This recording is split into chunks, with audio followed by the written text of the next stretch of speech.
So there's no better way to wrap up this year, a year which has been quite rough, a year which you can call it an unforgettable or a roller coaster year. I guess that's what life is all about. It's all about experiences, and experiences makes us better as humans. So that's why I've decided to share with you my 10 lessons in 2020.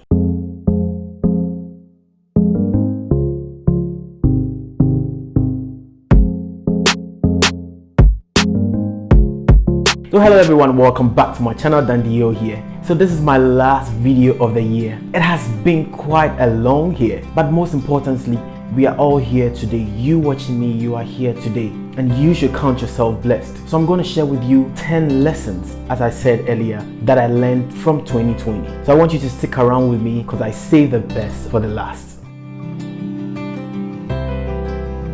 I thought I was really grateful, especially not grateful for anything, but grateful for life. Till I went through 2020, a year which brought the whole world to a standstill. So many things happened, but as the year went on, I realized that I haven't been grateful enough. And the most important thing that you can be grateful for is life. Normally we push on, go through every day, going here, going there, hustling here, hustling there, forgetting that we can gain all these things. But what would all those things mean if you don't have life? So as the year went on, I cultivated the habit of being even more grateful every morning and thanking God for my life. And I think, and as we go on through the next year, I think we should carry that on with us. And if you realize, I even did a video on that is gratitude. So if you haven't checked it, you can actually check it after watching this video. So gratitude is an important lesson that I learned in 2020. Not just gratitude, but most importantly, being grateful for the gift of life.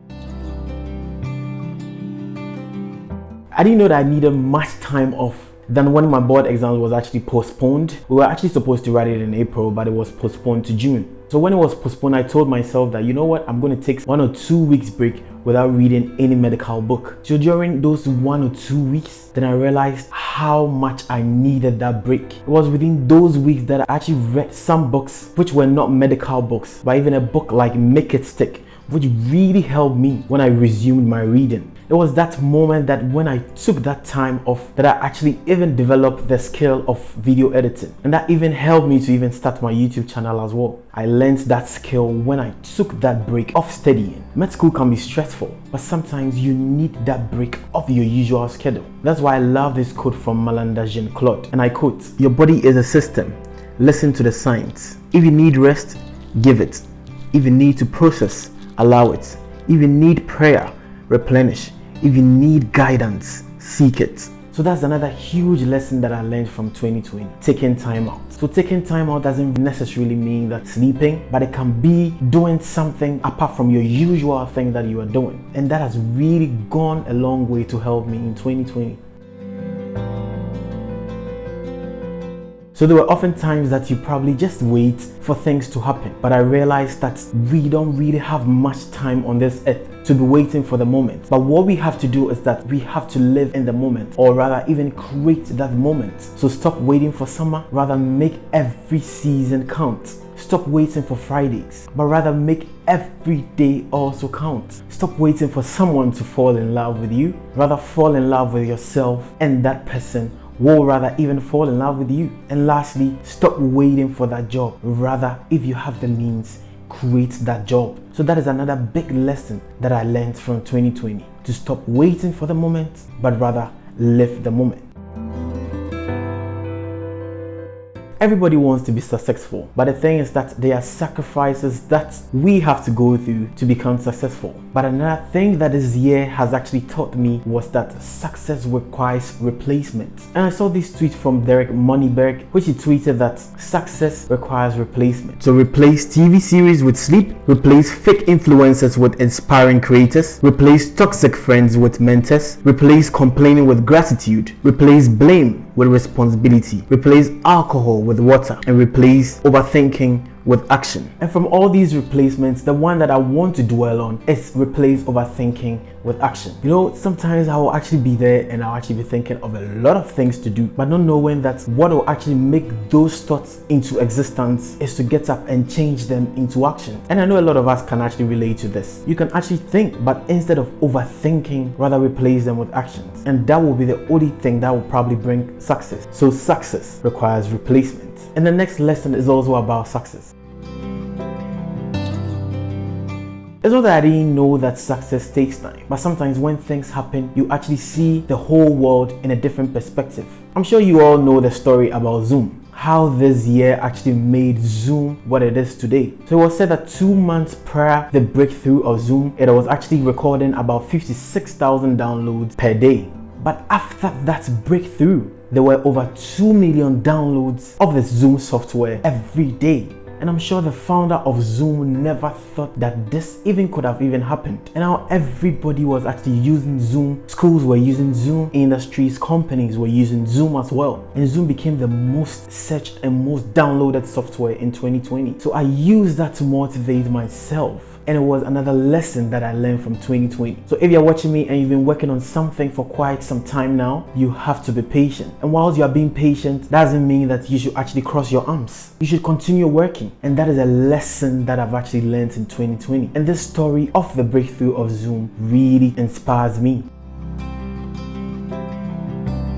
So this is one of my dad's favorite idioms. So the meaning of this is you shouldn't really worry about what has already happened, especially if there's no way you can actually change it. So there is another video that I actually did that your past doesn't define you, but what defines you is your future. Usually we worry ourselves too much about what has already happened, but what will that lead us? It will lead us into thinking negativity, and whilst our heads are actually filled with negativity, there will be no room for positivity, and that's when you get stuck in that cycle and you refuse to move on. So even though a lot has actually happened this year, I actually learned that there is no need for crying over spilt milk. I realized that I have to move on, and there are a lot of things ahead. I can actually not change what happened this year, but I can actually change what is ahead of me. I've lost a lot, and I know you have lost a lot too, but you can't change that. What you can change is the future. What you can change is what you can actually do to change what has already happened. So that's another big lesson that I learned in 2020.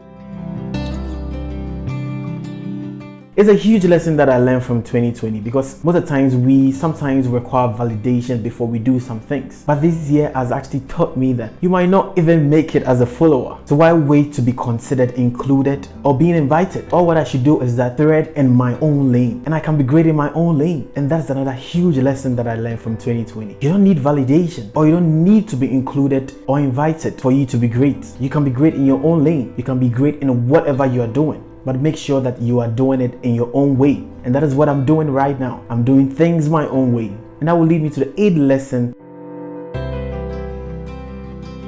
As I said, this year was a time for a lot of us to reset and assess ourselves. What was the challenge? The pandemic. And what was the opportunity? The opportunity was that I got a break and I finally started a YouTube channel. And if you are close to me, you actually know that I always want to make a conversation a teaching moment. And that is the main aim why I actually started this YouTube channel. And that is why everything that I do on this channel is still centered around education and motivation. So I saw the challenge that was a pandemic, which was a pause moment for all of us. But the opportunity that I took from this challenge was to start this. And look at me now. It hasn't been easy though, but nothing good comes easy. And with consistency and with your support, I'm here now. So sometimes we shouldn't make every challenge bring us to a stop, but rather a pause, reset, and go. And that is another huge lesson that I learned from 2020.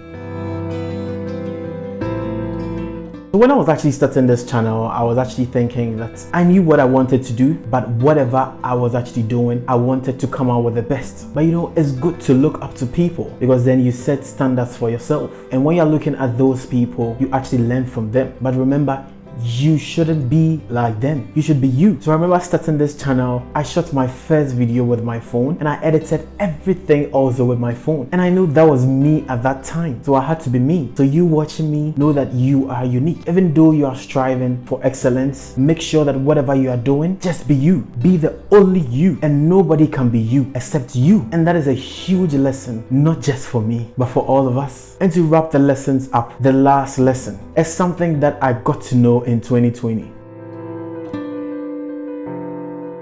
So this prayer was written by an American theologian called Reinhold Niebuhr. I don't know if I'm actually mentioning it right. And the prayer is that God grant me the serenity to accept what I cannot change, and the courage to change what I can, and the wisdom to know the difference. And that is the Serenity Prayer. And I realize that sometimes we often even worry ourselves with the things that we cannot change, what we didn't know and what we couldn't change. is the pandemic that actually happened this year. And apart from the pandemic, I'm sure that there are a lot of things that has actually happened to all of us. But what is actually required from us is actually focus on what we can change. And even sometimes we don't even know the difference between what we can change and what we cannot. And that is why I love the Serenity Prayer so much. All need that wisdom to know the difference and always focus on the things that we can change. It's been quite a long year, but these are my 10 lessons from 2020. I don't know what your lessons are, but I'm sure that you took those lessons as a learning curve and you are ready to move on from that,